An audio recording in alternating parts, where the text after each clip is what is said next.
Shiny. Welcome back to my channel Fain Maths Classes. So ഇന്നത്തെ ക്ലാസ്സിൽ നമ്മൾ പഠിക്കാൻ പോകുന്നത് 5th chapter Arithmetic Progressionsലെ example number 5 and 6 ആണ്. അപ്പോൾ എൻ്റെ ചാനൽ കാണുന്നവർ സബ്സ്ക്രൈബ് ചെയ്യാനും ലൈക്ക് ചെയ്യാനും കമൻറ്റ് ചെയ്യാനും മാക്സിമം ഷെയർ ചെയ്ത് സപ്പോർട്ട് ചെയ്യാനും മറന്നു പോകരുത്. ഓക്കെ, അപ്പോൾ നമ്മുടെ ക്വസ്റ്റ്യൻ ഇതാണ്: determine the AP whose third term is 5 and the 7th term is 9. അപ്പോൾ നമ്മളടുത്ത് AP കണ്ടുപിടിക്കാനാണ് പറഞ്ഞിരിക്കുന്നത് അല്ലേ. AP എന്ന് പറയുന്നത് ഒരു കറക്റ്റ് ആയിട്ടുള്ള ഒരു ഓർഡറിൽ നമ്മൾ എഴുതുന്ന ഒരു ലിസ്റ്റ് ഓഫ് നമ്പേഴ്സിനെയാണ് നമ്മൾ AP എന്ന് വിളിക്കുന്നത്. ഓക്കെ, അപ്പോൾ അതിൽ തേർഡ് ടേം 5 ആണെന്ന് നമ്മളെടുത്ത് തന്നിട്ടുണ്ട്. തേർഡ് ടേമിനെ നമ്മൾ എങ്ങനെ റെപ്രസെൻറ്റ് ചെയ്യുന്നത്? A3. ഫസ്റ്റ് ടേം ആണെങ്കിൽ നമ്മൾ പറയും A1, സെക്കൻഡ് ടേം ആണെങ്കിൽ A2, തേർഡ് ടേം ആണെങ്കിൽ A3, ഫോർത്ത് ടേം ആണെങ്കിൽ A4, ഇങ്ങനെയൊക്കെയാണ് നമ്മൾ റെപ്രസെൻറ്റ് ചെയ്യുന്നത്. ഓക്കെ, അപ്പോൾ നമ്മുടെ തേർഡ് ടേം എന്ന് പറയുമ്പോൾ A3, അതാണ് എന്തെന്ന് പറയുന്നത് 5. ഇനി എന്ത് പറഞ്ഞിട്ടുണ്ട്? 7th ടേം 9 എന്ന്. 7th ടേം നമുക്ക് എങ്ങനെ എഴുതാം? A7 is equal to 9. ഇനി ഇങ്ങനെ എഴുതിയതും വെച്ചിട്ട് നമുക്ക് എന്തെങ്കിലും APയോ വല്ലതും കണ്ടുപിടിക്കാൻ പറ്റുമോ? ഇല്ല. അപ്പോൾ പിന്നെ എന്താ ചെയ്യുക? തേർഡ് ടേമിൻ്റെ ഫോർമുല എന്താണെന്ന് വെച്ചാൽ അതെടുത്ത് വെച്ചിട്ട് എഴുതണം. അതെന്തോ സംഭവം നമുക്കറിയാലോ. ഇപ്പോൾ തേർഡ് ടേം ആണെന്നുണ്ടെങ്കിൽ നമ്മൾ എങ്ങനെയായിരിക്കും എഴുതുക? അതായത് നമ്മൾ പഠിച്ചിട്ടുള്ള ഒരു ഫോർമുലയുണ്ട്. AN is equal to A plus N minus 1 into D. Third term എന്ന് പറയുമ്പോൾ നമ്മൾ എന്നിൻ്റെ അവിടെ 3 കൊടുക്കും, is equal to A plus എന്നിൻ്റെ അവിടെ എന്താ കൊടുക്കുന്നത്? 3 അല്ലേ, minus 1 into D is equal to നമുക്ക് എന്ത് കിട്ടും? A plus 2D. കണ്ടോ? അപ്പോൾ തേർഡ് ടേമിന് നമ്മൾ കൊടുക്കുന്ന ഫോർമുല എന്താ? A plus 2D. ഇനി ഇത്രയും എഴുതിയും കഷ്ടപ്പെടണോ? വേണ്ട, നമുക്ക് എളുപ്പത്തിൽ എഴുതാൻ പറ്റും. അതെങ്ങനെയാണ്? A3 is equal to നമ്മുടെ ഫസ്റ്റ് ടേം, അതായത് A പ്ലസ് ഈ 3യിൽ നിന്ന് 1 കുറയ്ക്കണം. അപ്പോൾ എന്ത് കിട്ടും? 2 ഇൻറ്റു കോമൺ ഡിഫറൻസ്. കണ്ടോ? ഇപ്പോൾ A4 ആണെങ്കിൽ നമ്മൾ എങ്ങനെ എഴുതും? ഫസ്റ്റ് ടേം, അതായത് A പ്ലസ് 4ൽ നിന്ന് 1 കുറച്ചിട്ട് 3 ഇൻറ്റു D. A5 ആണെങ്കിൽ നമ്മൾ എങ്ങനെ എഴുതും? ഫസ്റ്റ് ടേം, അതായത് A പ്ലസ് 5ൽ നിന്ന് 1 കുറച്ചിട്ട് 4 ഇൻറ്റു D. കണ്ട, ഇങ്ങനെ നമുക്ക് എല്ലാത്തിൻ്റെയും എഴുതാൻ പറ്റും. ഓക്കെ, അപ്പോൾ നമ്മൾ A3യുടെ എഴുതാം. A3യുടെ എന്താണ്? A പ്ലസ് 2D, then എന്താണ്? Is equal to 5. ഓക്കെ, അതേപോലെ A7ൻ്റെ ഫോർമുല എങ്ങനെ എഴുതാം? A പ്ലസ് 7ൽ നിന്ന് 1 കുറയ്ക്കുമ്പോൾ 6 into D is equal to 9. കണ്ടോ? ഇപ്പം നമുക്ക് എന്താ കിട്ടിയത്? 2 ഇക്വേഷൻസ് കിട്ടിയല്ലേ. നേരെ എന്ത് ചെയ്തോണം? എലിമിനേഷൻ മെത്തേഡ് ചെയ്തോണം. സോ എലിമിനേഷൻ മെത്തേഡിൽ നമുക്കറിയാം ഏതെങ്കിലും ഒരു വേരിയബിൾ നമ്മൾ എലിമിനേറ്റ് ചെയ്ത് കളയുകയാണ് ചെയ്യുന്നത് അല്ലേ. അതായത് ഒന്നുകിൽ A അല്ലെങ്കിൽ D. അപ്പം മിസ് ഇവിടെ എലിമിനേറ്റ് ചെയ്ത് കളയാൻ പോകുന്നത് A ആണ്. കാരണം എന്തുകൊണ്ടാണെന്ന് അറിയാവോ? ദേ നോക്കിക്കേ, ഇവിടെയാണെന്നുണ്ടെങ്കിൽ പ്ലസ് സൈൻ ആണ്, ഇവിടെയും പ്ലസ് സൈൻ തന്നെയാണ്. അപ്പം മിസ് A ആണ് മിസ് എലിമിനേറ്റ് ചെയ്ത് കളയാനിരിക്കുന്നത്. കാരണം എന്താ? ഇതിൻ്റെ കോഫിഷ്യൻറ്റ് സെയിം ആണ്. ഡിഫറൻറ്റ് സൈനും കൂടി വന്നാൽ മിസ്സിന് കളയാൻ പറ്റും. അപ്പോൾ ഡിഫറൻറ്റ് സൈൻ എങ്ങനെ വരുത്താൻ പറ്റും മിസ്സിന്? സെപ്പറേറ്റ് ചെയ്യണം അല്ലേ. സെപ്പറേറ്റ് ചെയ്യുമ്പോഴാണ് നമ്മൾ സൈനുകളെ ചേഞ്ച് ചെയ്യുന്നത്. അപ്പോൾ ഇവിടെ പ്ലസ് സൈൻ മൈനസ് സൈൻ ആകും, ഇവിടുത്തെ പ്ലസ് സൈൻ മൈനസ് സൈൻ ആകും, ഇവിടുത്തെ പ്ലസ് സൈൻ എന്താകും? മൈനസ് സൈൻ ആകും. ഇത് ഇപ്പോൾ ഡിഫറെൻറ്റ് സൈനായി, സെയിം കോഫിഷ്യൻ്റായി, സെയിം വേരിയബിളായി. അപ്പോൾ എന്ത് ചെയ്യാൻ പറ്റും? കട്ട് ചെയ്ത് കളയാൻ പറ്റും.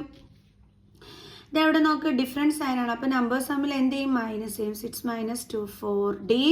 ദെൻ ഇവിടെ ഗ്രേറ്റർ നമ്പറിൻ്റെ സൈൻ വേണം കൊടുക്കാൻ. അപ്പോൾ ഗ്രേറ്റർ നമ്പർ 6 ആണ്, അതിൻ്റെ സൈൻ എന്താണ്? Minus is equal to. ഇവിടെ അതേപോലെ തന്നെ ഡിഫറെൻറ്റ് സൈൻ. അപ്പോൾ നമ്പേഴ്സ് തമ്മിൽ സെപ്പറേറ്റ് ചെയ്തിട്ട് ഗ്രേറ്റർ നമ്പറിൻ്റെ സൈൻ വേണം കൊടുക്കാൻ. കണ്ടോ? 9 മൈനസ് 5 എത്ര കിട്ടുന്നത്? 4. എന്നിട്ട് ഗ്രേറ്റർ നമ്പറിൻ്റെ സൈനും കൊടുത്തു.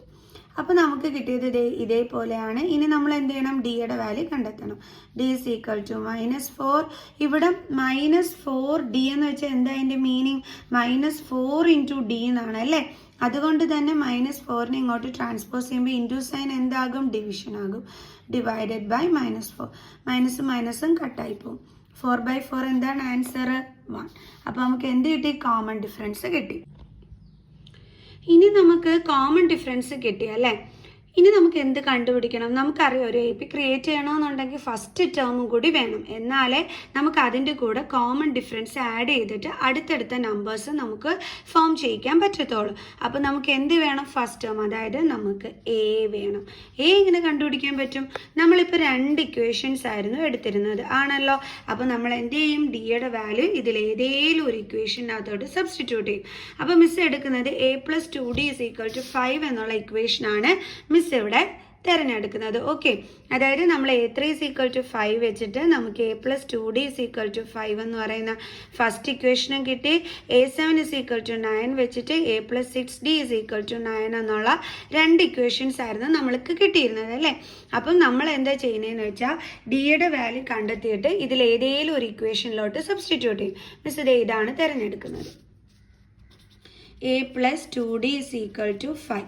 So A + 2 into D യുടെ വാല്യൂ എന്താണ് 1 is equal to 5. So A + 2 is equal to 5. Then A is equal to 5 + 2 ഇപ്പുറത്തോട്ട് വരുമ്പോൾ എന്താകും -2. Then A is equal to 3. D കിട്ടി നമ്മുടെ ഫസ്റ്റ് ടേം. ഇനി നമുക്ക് AP ക്രിയേറ്റ് ചെയ്തുകൂടെ? ഫസ്റ്റ് ടേം എന്താണ് 3 ആണ്. ദെൻ സെക്കൻഡ് ടേം കണ്ടുപിടിക്കാൻ എന്ത് ചെയ്താൽ മതി? അതായത് നമ്മുടെ A2 കണ്ടുപിടിക്കാൻ എന്ത് ചെയ്താൽ മതി? എന്റെ കൂടെ D ആഡ് ചെയ്താൽ മതി. അപ്പം A എന്ന് പറയുന്നത് 3 ആണ്. 3 + 1 എന്താ കിട്ടുന്നത്? 4. കണ്ടില്ലേ? ഓക്കെ, അപ്പം നമ്മുടെ ആദ്യത്തെ സെക്കൻഡ് ടേം എന്താണ്? 4. അടുത്ത ടേം കണ്ടെത്താൻ ഇതേപോലെ എഴുതി നോക്കേണ്ട ആവശ്യമില്ല. 3യുടെ കൂടെ നേരെ ഈ 4ന്റെ കൂടെ നേരെ 1 ആഡ് ചെയ്യുക. അപ്പോൾ എന്ത് കിട്ടും? 5. അടുത്ത ടേം കണ്ടെത്താൻ എന്ത് ചെയ്യണം? 5ന്റെ കൂടെ 1 ആഡ് ചെയ്യുക. അപ്പോൾ എന്ത് കിട്ടും? 6. അടുത്ത ടേം കണ്ടെത്താൻ എന്ത് ചെയ്യണം? 6ന്റെ കൂടെ 1 ആഡ് ചെയ്യുക. അപ്പോൾ എന്ത് കിട്ടും? 7. ഡേ തീർന്നു പരിപാടി. കണ്ടല്ലോ, ഇത്രയേ ഉള്ളൂ. അപ്പോൾ നമുക്ക് എഴുതാം AP = 3, 4, 5, 6, 7 etc. മനസ്സിലായ എൻ്റെ മക്കൾസിന്? ഫസ്റ്റ് ടേം കണ്ടെത്തി കഴിഞ്ഞാൽ പിന്നെ കോമൺ ഡിഫറൻസ് ആഡ് ചെയ്ത് അടുത്തടുത്ത ടേംസ് കണ്ടെത്തിയാൽ മതി. ഓക്കെ, ഇനി നമുക്ക് അടുത്ത എക്സാമ്പിൾ ക്വസ്റ്റ്യൻ ചെയ്യാം. അടുത്ത നമ്മളോട് ചോദിച്ചിരിക്കുന്നത് check whether 301 is A term of the list of numbers 5, 11, 7, 23 etc. ഈ ടൈപ്പ് ക്വസ്റ്റ്യൻസ് ഇമ്പോർട്ടൻ്റ് ആണ് കേട്ടോ. ഓക്കെ, അപ്പോൾ ഇതെങ്ങനെയാണ് നമ്മൾ ചെക്ക് ചെയ്യേണ്ടുള്ളത്? നമ്മൾ നേരെ എന്ത് ചെയ്യുമെന്ന് അറിയാവോ? AN = A + n - 1 × D ഈ ഒരു ഫോർമുല ഉപയോഗിച്ചിട്ടാണ് ഇത് ചെക്ക് ചെയ്യുന്നത്. നമ്മളോട് പറഞ്ഞിരിക്കുന്നത് എന്താണെന്നറിയാവോ ക്വസ്റ്റ്യനിൽ? ഈ APയിൽ ഒരു ടേം ആണോ 301 എന്നുള്ളത് കണ്ടുപിടിക്കാനാണ് പറഞ്ഞിരിക്കുന്നത്. മീൻസ് ഈ ഒരു APയിലെ നമ്പർ ആണോ 301? ഇതാണ് നമ്മൾ ചെക്ക് ചെയ്യാനായിട്ട് പോണത്. അതിന് നമ്മൾ എങ്ങനെ ചെക്ക് ചെയ്യുന്നത്? ഈ ഒരു ഫോർമുല യൂസ് ചെയ്തിട്ട് ഈ ഒരു ഫോർമുല ഉപയോഗിക്കുമ്പോൾ നമുക്ക് n കണ്ടുപിടിക്കാനായിട്ട് പറ്റും. ആ എന്നിൻ്റെ ആൻസർ നമ്മുടെ ഹോൾ നമ്പേഴ്സ് ആണെങ്കിൽ, അതായത് 0, 1, 2, 3, 4, 5, 6 etc. ആണെന്നുണ്ടെങ്കിൽ 301 ഇതിലെ ടേം ആണ്. പക്ഷേ ഡെസിമൽ പോയിന്റിലോ ഫ്രാക്ഷനിലോ ആണ് ആൻസർ കിട്ടുന്നതെന്നുണ്ടെങ്കിൽ എന്താണ്? 301 ഇതിലെ ടേം അല്ല. ഓക്കെ, നമുക്ക് ചെക്ക് ചെയ്ത് നോക്കാം. അപ്പോൾ നമുക്ക് AN വേണം, A വേണം, D വേണം. AN എന്ന് പറഞ്ഞാൽ നമുക്ക് ഏതായിരിക്കും? 301 എന്ന് വെച്ച് കഴിഞ്ഞാൽ 301 ഇതിലൊരു ടേം ആണെന്ന് നമുക്കറിയാം. അറിയാവോന്ന് ചെക്ക് ചെയ്യാനാണ് പറഞ്ഞിരിക്കുന്നത്. അപ്പം നമ്മൾക്ക് ഇതൊരു അറിഞ്ഞൂടാത്ത ടേം ആയതുകൊണ്ട് നമ്മൾ 301നെ എന്തായിട്ട് എടുക്കുന്നു? AN ആയിട്ട് എടുക്കുന്നു. അടുത്തത് A എന്താണ്? 5. അടുത്തത് D എങ്ങനെ കണ്ടുപിടിക്കുന്നത്? ഇത് A1 ഇത് A2 ആണെങ്കിൽ A2 - A1 ചെയ്യും. = 11 - 5 = 6. ഓക്കെ, അപ്പോൾ നമുക്ക് ഫോർമുല യൂസ് ചെയ്തിട്ട് ചെയ്യാം. AN = A + n - 1 × D. എന്തുകൊണ്ട് 301നെ AN ആയിട്ട് എടുത്തത്? നമുക്ക് അറിഞ്ഞുകൂടാത്ത ഒരു ടേം ആണ് 301. അപ്പോൾ നമ്മൾ അതിനെ nth ടേം ആയിട്ട് കൺസിഡർ ചെയ്ത് AN = 301 ആയിട്ട് എടുത്തു. സോ അപ്പോൾ n എന്താണ്? 301 = A എന്ന് പറയുന്ന 5 ആണ്. n അറിയത്തില്ല, D അറിയാം 6. അപ്പോൾ 301 = 5 + 6 × n എന്താണ്? 6n. ദെൻ ഇവിടുത്തെ മൈനസ് സൈൻ. 6 × 1 എന്താണ്? 6. സോ 301 = 5 - 6. ഈ 5ഉം -6ഉം 5 - 6 എത്ര കിട്ടും? 6ൽ നിന്ന് 5 കുറയ്ക്കുമ്പോൾ 1, ചെറിയ നമ്പറിൽ നിന്ന് വലിയ നമ്പർ കുറയ്ക്കുന്നതുകൊണ്ട് ആൻസറിൻ്റെ കൂടെ നെഗറ്റീവ് സൈൻ. അപ്പോൾ നമുക്ക് എന്താ കിട്ടിയത്? -1 + 6n. സോ -1നെ നമുക്ക് ഇങ്ങോട്ട് ട്രാൻസ്പോസ് ചെയ്യാം. 301 + 1 = 6n. That is 302 = 6n. 6n എന്ന് വെച്ചാൽ എന്താണ്? 6 × n ആണ് അല്ലേ. അപ്പോൾ നമ്മൾ ഇൻറ്റു സൈൻ ഇങ്ങോട്ട് കൊണ്ടുവരുമ്പോൾ എന്താകും? Division = n. അപ്പോൾ നമുക്കേ ഇത് ഡിവൈഡ് ചെയ്യുമ്പോഴേ എന്തായിരിക്കും ആൻസർ കിട്ടുന്നത്? തീർച്ചയായിട്ടും നമുക്കറിയാം ഒരു ഫ്രാക്ഷനോ അല്ലെങ്കിൽ എന്താണ് ഡെസിമലിലോ ഒക്കെ ആയിരിക്കും നമുക്ക് കിട്ടുന്നതെന്നുള്ളത്. നോക്കാം. 6 5s are 30. 0 0. അടുത്ത 2നെ ഇങ്ങോട്ട് കൊണ്ടുവന്നു. നടക്കൂല അല്ലേ. പോയിന്റ് കൊടുക്കണം, 0 കൊടുക്കണം, പിന്നെയും ചെയ്തു പോകും. കഷ്ടം.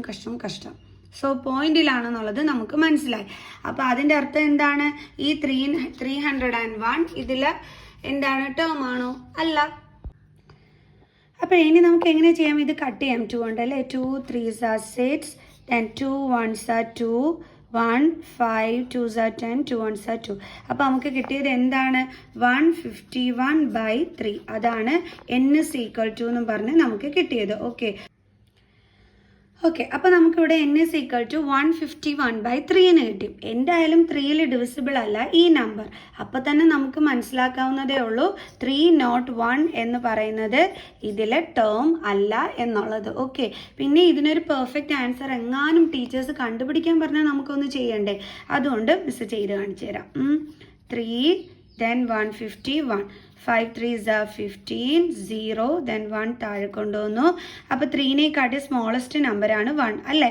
അപ്പോൾ നമുക്ക് എന്ത് ചെയ്യാൻ പറ്റും? 1ന് മുമ്പുള്ളത് എന്താണ്? 3 zeros are 0 ഉണ്ടെന്ന് നമുക്കറിയാം അല്ലേ. അപ്പോൾ നമ്മളിവിടെ 0 കൊടുക്കുന്നു, എന്നിട്ട് ഇവിടെ 0 കൊടുക്കുന്നു. അപ്പോൾ നമുക്ക് എന്താ കിട്ടിയത്? 1. ഇനി നമ്മൾ എന്ത് ചെയ്യുന്നു? പോയിന്റ് ഇടുന്നു. കാരണം റിമൈൻഡർ ആണ് 1 നമുക്ക് കിട്ടിയിരിക്കുന്നത്. അപ്പോൾ നമുക്ക് പോയിന്റ് ഇട്ട് കൊടുത്തിട്ട് ചെയ്യാൻ പറ്റും. ഓക്കെ, അപ്പോൾ നിങ്ങളിപ്പോൾ ചിന്തിക്കുന്നുണ്ടായിരിക്കും ഈ 1 താഴെ എടുത്ത് എഴുതിയ സമയത്ത് മിസ്സിന് ഇതേപോലെ 5 കഴിഞ്ഞിട്ട് പോയിന്റ് ഇട്ടിട്ട് 0 ഇട്ട് കൂടെ എന്നുള്ളത്. അങ്ങനെ ചെയ്യാൻ പാടില്ലായേ. കാരണം ഇത് മുകളിൽ നിന്നും താഴോട്ട് കൊണ്ടുവന്ന നമ്പറാണ്. അങ്ങനെയുള്ളപ്പോൾ നമ്മൾ 3ൻ്റെ ടേബിൾസിലുണ്ടോ എന്ന് നോക്കണം. ഇല്ലാന്നുണ്ടെങ്കിൽ നമുക്കറിയാലോ 3 zeros are എന്താണ്? 0. അപ്പോൾ 0 കൊടുക്കുന്നു, ഇവിടെ നമ്മൾ 0 എഴുതുന്നു അല്ലേ. അപ്പോൾ നമുക്ക് റിമൈൻഡർ 1 കിട്ടുന്നു. ഇനി നമുക്ക് പോയിന്റ് ഇട്ട് കൊടുത്തിട്ട് ഇവിടെ എന്തിട്ട് കൊടുക്കാം? 0. Okay, then 3 3s are 9. വീണ്ടും നമുക്ക് 1 ബാലൻസ് കിട്ടുന്നു. അപ്പോൾ ഇവിടെ നേരത്തെ പോയിന്റ് ഇട്ടിരിക്കുന്നതുകൊണ്ട് ഇനിയും നമുക്കിവിടെ 0 ഇടാൻ പറ്റും. ഓക്കെ, വീണ്ടും 3 3s are 9, വീണ്ടും 1 കിട്ടുന്നു. അപ്പോൾ റിപ്പീറ്റ് ചെയ്തുകൊണ്ടേ ഇരിക്കുകയാണ്. അപ്പോൾ നമുക്ക് എത്ര ആൻസർ വന്നത്? 50.333 എക്സെട്ര. സോ പോയിന്റിലാണ് ആൻസർ വന്നിരിക്കുന്നത്. അപ്പോൾ നമുക്ക് കണ്ണും പൂട്ടി പറയാം എന്താണെന്നുള്ളത്. ഈ 301 ഇതിലെ ടേം അല്ല എന്നുള്ളത്. ഓക്കെ, അപ്പോൾ നമുക്കതെടുത്ത് എഴുതാം. അപ്പോൾ നമുക്ക് എഴുതാം therefore 301 is not a term of the AP. ഇത്രയേ ഉള്ളൂ സംഭവം. ഓക്കെ, അപ്പോൾ നമുക്ക് അടുത്ത എക്സാമ്പിൾ ക്വസ്റ്റ്യനുമായിട്ട് അടുത്ത വീഡിയോയിൽ കാണുന്നത് വരെ ബൈ.